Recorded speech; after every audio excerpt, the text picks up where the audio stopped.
Welcome back, everybody, to Real Tech Talk with your boy, Eric Brody. This is a milestone, episode number 25, and what better than have a milestone than it's time to do a recap as to what's going on in the industry today. Today's episode, we're hitting real estate, we're hitting PropTech, we're hitting construction tech, and at the end of the day, we're also going to talk about what you can do. You've been listening to this episode for a while, you've been listening to the podcast, but now there has to be actionable items for you guys to start getting busy in the real world. So settle down, sit down, and do what I always tell you. Pay attention. Welcome to episode number 25, people. That's why we're here, bro. This is Real Tech Talk. Boom shakalaka. So who the hell are you, bro? You know, what are you into? What do you do? Yo, you can keep it real here. Tell me about these real estate traders. Eric Brody is the managing principal of CEMVC LLC.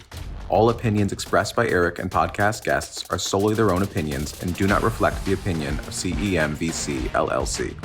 This podcast is for informational purposes only and should not be relied upon as a basis for investment decisions.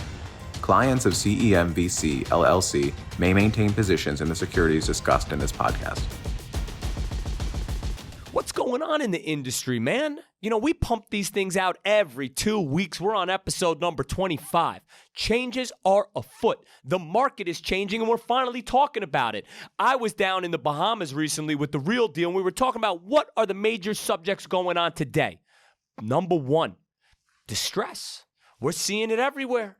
Number two, construction tech and prop tech. How is that changing the game? And number three, what can you do about it? How are we going to invest? How are we going to navigate through these rough seas? So let's get right into it. Number one, the market is distressed. Where do we see it? We see it all over the place. I know in NYC here, we're seeing it with banks. Some banks are going down. We saw it on San Fran. We're seeing it here in New York.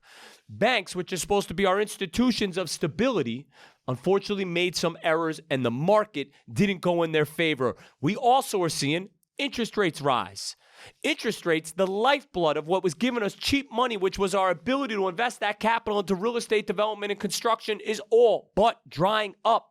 You're reading about it every day, whether it's The Real Deal, New York Post, Wall Street Journal, Commercial Observer, and everyone else about people giving keys back. And we're not talking about just normal people. We're talking about the big dogs not willing to do it, the RXRs, the SL Greens, and other billionaires saying, hey, it's not worth keeping this asset. Better for me to give the keys back to the bank. I mean, that is insane. Everything you made in real estate, all of that capital and all of that equity that you put into that deal is still better to give it back to the bank because you know you don't see necessarily a future if that bad boy is actually going to start to make you money. That is insane to me. We're seeing it in multifamily as well. Now, this is just in the distress and the interest rate environment. But think about it. You got a multifamily building. You can't increase the rents here in NYC, but anyway, in other places, the rents are going up. But then you have to refinance. You're only getting 5, 7, and 10-year money. All of a sudden, at the end of that time, you have to go back into the marketplace and get new money to refinance the old. But the difference is your net operating income has increased, but not enough to handle the new interest rates. If interest rates went up 11 times in the last year, it's impossible for you to have jacked up rents or done so much to that property to add so much value that not only can you take out the existing financing, that the rent is going to cover it. This is the most interesting, incredible, and difficult environment in my career. Now, I haven't been around through everything, not a spring chicken either, but this feels a lot different. So, what else are we seeing? How about office? Office. We're not working from the office anymore. We're going in 3-4 days a week. I am seeing a trend that is changing, that people want to be back in the office for that collaboration, but it's not every day. If you have to be in the office 4 and not 5, we're down. Right? We use that money, our transit systems, our restaurants, our service-based businesses are now getting less people each and every day. So there's this huge theory out there that how we're going to solve it. And this isn't just playing out in New York City. This is playing out in major cities around the country. The conversion theory.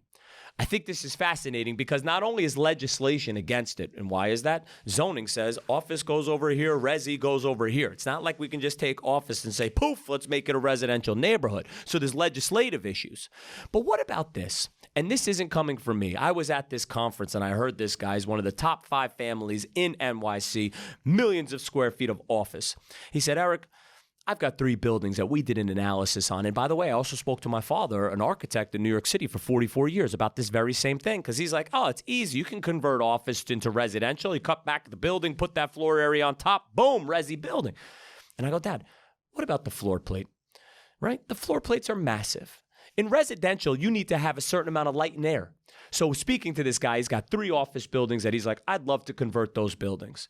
The amount of the cost to convert those buildings into residential is so prohibitive. And the answer is why? Because people just say, oh, you can figure it out. Think about it. If you have an existing building and you want to demo it, you actually have to shore it, basically build a system that's going to allow you to demo as you transfer the loads that were already existing in that building to open up a space. So it's like building a building in a building, then actually completing that building. It's almost like 1.5 times that could be the potential cost, but no one talks about that and whether you should take the risk on doing that. So my point is, he looked at 3 buildings and he said, you know what he said to me? He goes, if I just renovate the lobby, renovate the elevators, and I'm at 60 to 70% occupancy on my office, it makes more sense to do that than to try to convert this to residential. So to me, that isn't this global solution. What else? Residential. Supply constraints, legislation, rent control, 2019 legislation. We aren't producing enough residential units in our cities, especially New York City. So now we have a demand, which I think is fascinating. This is macro.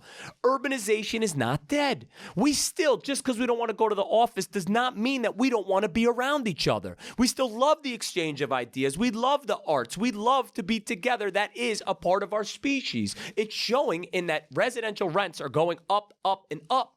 But we're not producing enough units. And in addition to not producing enough units, the interest rates have gotten so high that we're killing a side of the business. There's the landlord business. They don't want to be in it. The government is against them. They can't get the interest rates. They can't raise the rents. And it's hurting our housing stock, even though we know we have a supply and demand issue. That's another fascinating area that's going down. Now, you know a couple sectors, and I don't want to get into industrial, it seems to be doing extremely well due to the Amazon effect and the rest of them. Those are going through the roof. Those rents that didn't change in the last 20 years are now through the roof. So that is a shining star in the real estate sector. And actually, you're seeing it sort of slow down, but we're still changing our economy. So there's probably something there. I'm going to speak to one of my friends at Faro Point. It's a sick company. You should take a look at it on industrial, and I'll let you know more. But one sector that I feel like has figured it out, and the reason that they figured it out is because they got crushed. And now they're coming back. And that's retail. Retail basically created the new marketplace. They realized it will not be the same value. They brought down the values, and you're seeing some of our retail actually get absorbed, but it's under a new economic paradigm. It's not the most expensive that it was. They brought it down to where the market would be there, and you're slowly seeing it come back. Valuations have been reset, and deals are getting done. But why am I talking about all of these macro things on a PropTech podcast? Because maybe we have forgotten why we look at PropTech and construction tech and these technologies. It still has to impact an antiquated business, which is real estate. And if real estate is being impacted, less innovation is going out there for PropTech and construction tech. So they're having a problem as well. What are we seeing? Less investors deploying capital and taking the risk. Why? Many of the investors in PropTech and construction tech are real estate. They're your major source of capital, and for them, their assets are being hit. They don't have extra capital to take on those risks, so it impacts property and contact. I would ask my wonderful producer to take a look at a Credi website, CRETI, and he will tell you what the percent down of investment into PropTech and construction tech is. So they are related businesses, and they are having trouble raising money today. So what is that investment, my boy, my good man, Max? Are you seeing the down amount in the first quarter of 2023? I am. Q1 PropTech investment activity slowed with $1.69 billion invested compared to $7.44 billion and $6.97 billion in Q1 and Q1 2022 and Q1 2021 respectively. Damn, son. Market uncertainties. Wow. So we said 7 mil, now down to 1.5, 6.5 down to 1.5. So when we're talking about all of the people who are in the game of prop tech and construction tech, they're also having major issues. But there is some light, because here's my thesis. Is prop tech able to survive and construction tech able to survive and actually provide an advantage to the actual real estate game? Because that is its promise. Okay. So where does prop tech go? What can prop tech and construction tech do within this marketplace? So let's talk about some of the things that are macro issues in the prop tech and construction tech space and whether they are able to make an impact today. So what are we seeing? We spoke about in the beginning of the year, ESG, net carbon zero. So the environment. Is that a space that prop tech and construction tech can actually change the game? Here's my take, all right? Excuse me, I'm allowed to look at my notes. You don't know I have notes, but they're there, okay? So step off. Stop judging. Okay, so first of all, we said ESG and net carbon zero. Well, when you're just trying to survive in your real estate and not get it taken away by a bank, very hard to pay attention and worry about whether in the environment and net carbon is more important than even owning the asset. So you've got to make sure you're stabilizing the asset to start to invest into it. So what's the uphill battle? Well, in New York, we have something called Local Law 97. Okay? Local Law 97 is trying to reduce each building's carbon footprint over 25,000 square feet. So you have to insert different mechanisms in order to reduce the carbon output. Changing to an electrical building instead of gas, increasing the insulation, fixing the roof, making it a tighter building, changing those mechanical systems. All of them cost a lot of money. So what did the government do? The government, when real estate was highly valued, said, hey, if you don't make this change, we're going to start fining you. So imagine now, landlord, you're not getting the rents you need, taxes are going up, cost of running the building are going up, and you're about to get fined. Seems to be a really difficult moment for Local Law 97 and these types of initiatives to really take hold, because it's just beating a dead horse. You're already down. Now what are you supposed to do, right? So now there's a requirement when you go to refinance your property, you may have to come in with cash. So you're bleeding cash everywhere, and all of a sudden you might get fined for that. I think that that's super difficult paradigm. I'm not sure that in 2023, that aspect of prop tech and construction tech is really going to take hold. If you're worried about where your next meal is coming from, you're not going to think about some of those ingredients in the future. So I'm not sure about that, but that is a major topic that's out there. So can prop tech and contact be a game changer? Can it be that white knight that we're all looking for? Well, my short answer, yes. My other short answer, no. You know, what can prop tech do? Is it a savior? Is it not a savior? So let's pay attention. What else is a macro trend happening in prop tech and construction tech today? Well, first of all, as we said, we do need housing. Housing and construction is a $1 trillion industry. And the bottom line is it's too damn expensive to build and it's too damn inefficient. We know that, yet we need it. So we should be focusing our efforts there. So where can we focus our efforts there? Well, brand new article came out. I think it was Fox Business. Don't hit me up on that politics. I just got it sent to me, okay? AI in construction. Well, okay, AI in construction. Well, let's talk about this quick article. So a guy has a construction technology where he needed supply. He needed a supply house. He called his suppliers, and they said, yeah, we can't get it to you for 6 months. He typed it into ChatGPT. He went to a bot and said, hey, can you do that work for me? Can you try to find a supplier with this product, right? You have the parameters. Let's say it's gypsum board, 4x8 sheets, 1/4 inch thick. I want them to be mold proof, right? If he needed that supply, uses ChatGPT. Instead of going to 3 suppliers, goes to 300, can communicate with that supplier, get the order in, and gets delivered. So not only did he get a less expensive price, he didn't bang his head. So that was like a simple solution, right? You didn't need to do something super creative to actually get efficiency in construction. ChatGPT did. So it's a language model, and it's also basically doing the work by communicating with the human, or I guess it could be another bot on the other side, for something that's very, very specific. Well, I want to take that further, and this is the trend I really want to talk about. AI, language models. So we keep hearing about it. What is the problem in construction and development today? And I think that companies that pay attention to what I'm about to say have a super opportunity even today when there isn't as much capital in the marketplace, because this clearly could make your construction costs go down and clearly increase the efficiency of construction. So we know there's demand, but we can't create the supply. Maybe this is a solution. Now, I'm the son of an architect, as you know. An architect uses very specific programs in order to design called AutoCAD. Mechanical engineers use a different program. Structural engineers use a different program. Subcontractors use a different program. General contractors use a different program. Suppliers do a different program. Manufacturers use a different program. And then logistics companies use a different program in order to computate information within their industry. Well, why? Why is that necessary?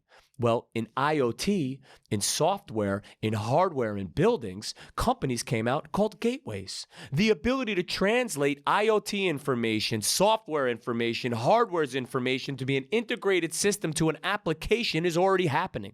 But we don't do that from AEC, architect, engineering, and consulting, to the CNC machine actually able to produce the product that they're designing.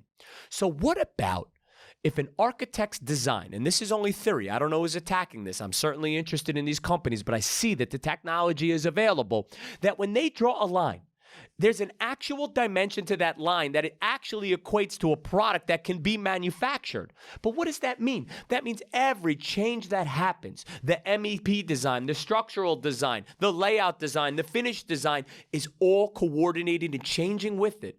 So much so that it could be produced at a number that's known today. Imagine the process. You go to the architect, you tell him, I have this budget. The architect goes, I'm not really sure how to budget it. We'll get a contractor later on. We'll value engineer. So all the drawing that he's doing, we know has to be changed. But what about from the very start of the project, you know not only how much something is, you know that it can be supplied, you could understand where that supply is coming, and you could understand right from the get-go mitigating the cognitive labor and the brain damage and the time to go back and forth and back and forth. I think that's where AI can really change the game, because it's a data model. If we could shove all the data of all the drawings within a city and create a massive data model, we could pull out the data and information that I'm talking about. We could then go to the suppliers, have them upload their SKUs. And I'm talking about every product in the world has an SKU with it. Every product. You know, we already see it also in the furniture business. We heard of permutations. I talk about this a lot. I don't even remember or how to understand to explain it to you. But imagine 5 permutations is not, oh, I have 5 ways of making something. It's 5 times 4, 4 times 3, 3 times 2, and 2 times 1. You know, in real estate, in construction and development, everything is custom. Why? Why is it necessary that everything needs to be custom? With enough permutations, you can have millions of different ways of making things that can actually be made. Pay attention to that. To me, that is what's exciting in 2023. What else is out there? What about this? We're building inefficiently. We're building slow. Everyone talks about 3 major changes that are happening today, and we see all these dope YouTube videos about it. 3D printing, prefab, modular construction. Well, I have a theory on it I want you to know. 3D printing, right? 3D printing could be a game changer, everyone says. I got to tell you, I don't think so. Because if you really understand construction, what is 3D printing really doing? You got a foundation, that's a custom. I got to excavate and I got to put a foundation in. 3D printing comes when the foundation is complete. And it builds a coordinated superstructure. Coordinated superstructure. That's cool. Is that a game changer? Guess what else I need? Still need the roofer. Carpenter, still got to frame a roof, put a roof on it. Still need a plumber, an electrician, mechanical, finishes, kitchens, and the whole rest of it. Landscaping, it wasn't a single source of solution. It didn't create something that basically is now you print it and you move in. So it is giving some efficiency, but the issue is you still need everybody else. So you didn't reduce the amount of, let's say, labor that needs to go on that site. You didn't speed up the process, in my opinion. Maybe you did incrementally, but it's not this cataclysmic change that they're saying. But how about this? Can you print a 50-story building? Can you print anything but a 1 or 2-story building? You'd need a printer that goes 50 feet. So to me, that is not an urban solution. We could never create enough housing by 3D printing it. Next, prefab. Not to hate on prefab or have a problem with it, I can just say that, look, one of the biggest funds in the world, SoftBank, backed a company called Katera to do prefab, and prefab, and it didn't work. Prefab still has to get built. It gets built in a factory and then has to get shipped to a site. But if you go to a prefab site, what do you see?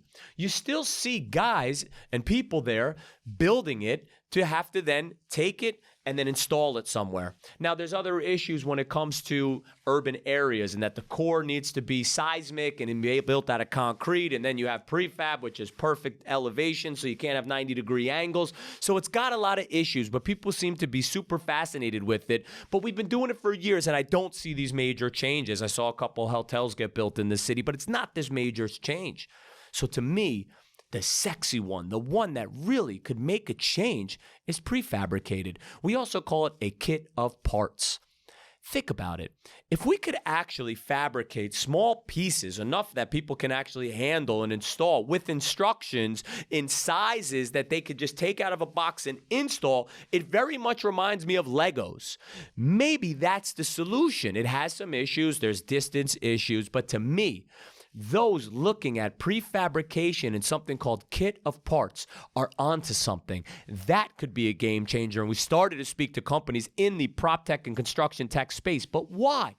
Because in order to create kits of parts, you need machines like robotics to actually fabricate that stuff, create it into perfect boxes to bring to a job site to open and install. Those that are paying attention to that, and there's some really cool companies out there, and we could talk about that later. That's something I would pay attention to. That would be something that I would invest into, kit of parts. So that is a way in which construction tech and prop tech could be the solution that we need in this down market today, because real estate is still looking for an advantage. Maybe it's millimeters and milliseconds of advantage. Maybe it's a cataclysmic change, but prop tech and construction tech can give that advantage. And it also has an advantage. Real estate in a down market is looking for those things that can give them something to win on. Just a little something to give them hope.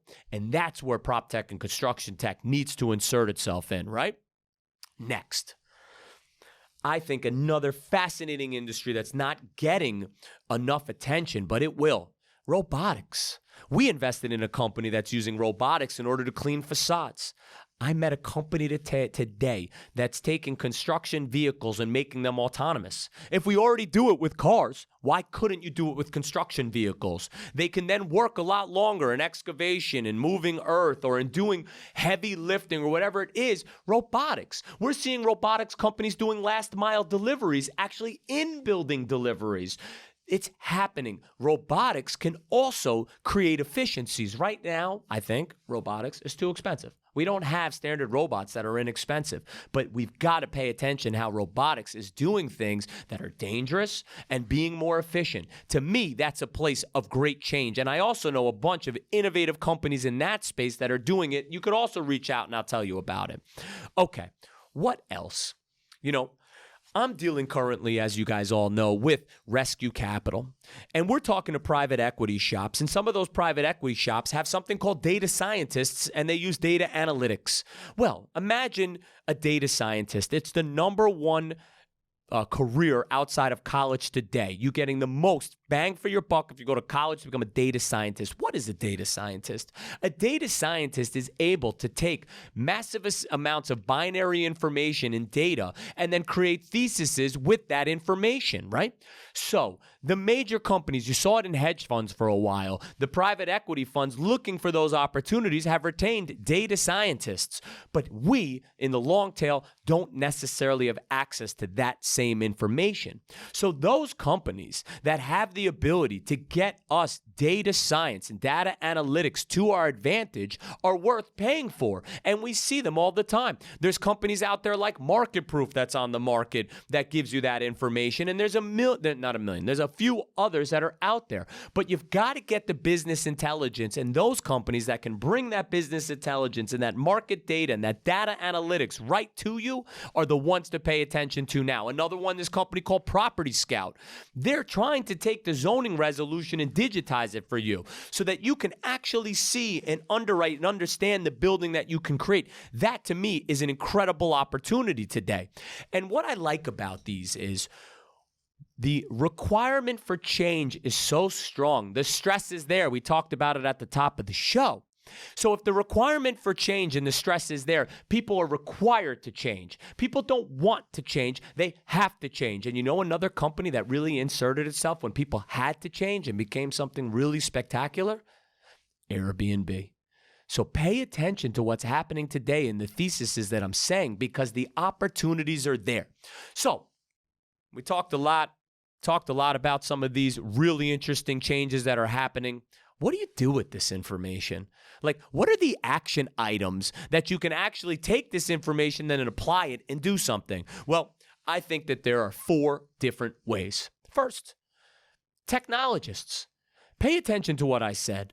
Understand that real estate is definitely hurting today, and we are looking for you to create these products that are simple, that are easy, that are intuitive, that we can easily implement.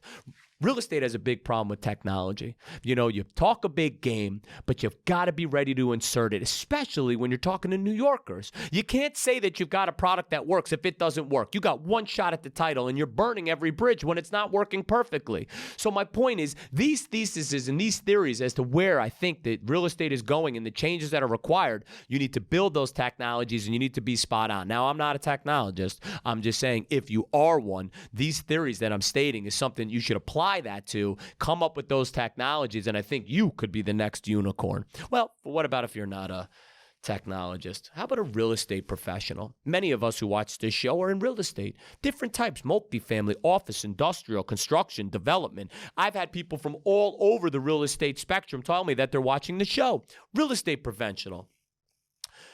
Peep this. People always ask me, how do you become a real estate developer? And I tell them all the time, there's no class. You don't just go to class and get a degree in real estate development. It's bits and pieces of a bunch of industries, from design to marketing to sales to banking to construction to finance. It's a little bit of everything. And you are responsible as a real estate developer to learn that game. Same thing in technology. There are now 7 to 10 books talking about property technologies and construction technologies. The bottom line is, you have to take it upon yourself to pay attention and to learn about those technologies so that you can implement the ones that would work for you. It's a bunch of tools in a tool set. You need to know how the tools work in order to get that advantage. No one is going to teach you that. So for real estate professionals, dive on in. Start listening to this podcast. Start listening to those speaking about it so that you can now take the research and learn about it the same way us real estate developers don't go to school to become a developer. So you got to take it upon yourself. Construction professionals. Contech is out there. It's giving bits and pieces of efficiency, right? We're not willing to change. You hear it all the time in the business. I've been doing it this way for 35 years. I'm not going to change. But guess what happens when you leave? That knowledge is gone. There's no way to pass it on, right? So I think that you've got to also, like the professionals in real estate, start to learn as to how construction is being impacted. Project management, field-based, robotics. How about robotic layouts, lasers, imagery, different type sensors. You've got to pay attention to it. And by the way, if you're a sub or you work somewhere and you understand that technology and can implement it, it increases your value within that organization as well. But construction has a problem, and it always happens. And there's a famous saying, in a storm, what would you rather be, a tree or a blade of grass? A tree stays rigid, doesn't want to change, it breaks and falls. But a blade of grass dances in that chaos, and at the end of the day, survives. So we need to change our attitude about it, be flexible by researching these construction technologies, paying attention to them, because many of them are going to be the change, and we have been a laggard for too long. We need to be early adopters of it, and I'll tell you on every level where that's happening, and we're going to be implementing it into our projects in the future, and come take a look and I'll show you. Finally, how do you actually, if you're not into the tech space, you're not in PropTech, construction tech, what else can you do? Well, there's venture capital companies. They go around, they collect your capital, and they invest it into these trends that we're seeing. So some of them look for investors. You must be qualified and all the rest of it. And this is like, I have tons of legal disclosures. But another way is to invest in these technologies. You invest in stocks, you invest in real estate, you invest in your homes, you invest in all those things around you. Well, why aren't you guys then finding venture to invest in, especially when you understand from the ground up whether that technology can have a change? Think about it. You're the ones who have to implement these technologies to work. Why wouldn't you be also investing in them when you know without a shadow of a doubt they could work? And that to me is sort of the last of what I wanted to speak about. So, for me personally, I created companies, I created vehicles in order to do that. And we created this podcast in order to expand that message to you. So I hope you enjoyed this episode. Make sure you check out the podcast, like and subscribe. Check out Annex Real Estate Partners. Check out Annex Venture Capital, because unlike some other people, I do put my money where my mouth is, and I'm Machiavellian. I don't talk about it, I be about it. So see you on the flip side. I hope to see you out there. And again, you're not saying what's up to the big man in the street. You seem intimidated. I promise you I'll smile and say hi. Peace, episode number 25.